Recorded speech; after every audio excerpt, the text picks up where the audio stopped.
Amici sportivi di Sky Sport 2, il più cordiale buon pomeriggio dalla città dei fiori. Siamo a Taviano, siamo in pieno Salento, il sole che ci ha salutati. Settima giornata del campionato di Serie A2 Team. Oggi seguiremo la sfida tra la Salento da Mare e Taviano, squadra di casa che affronta i lupi della Codieco di Santa Croce. Buon pomeriggio anche a colui che sarà qui al mio fianco a commentare questa partita, ovvero Andrea Anastasi. Ciao Andrea. Ciao a te e a tutti i telespettatori. Fischietto di Serie A dal 1998.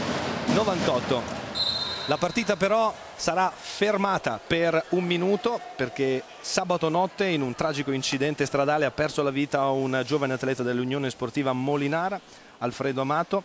Il settore arbitrale partecipa al dolore della famiglia Amato, della pallavolo campana e di quella nazionale. Per questo oggi si osserverà un minuto di silenzio prima di Taviano Santa Croce.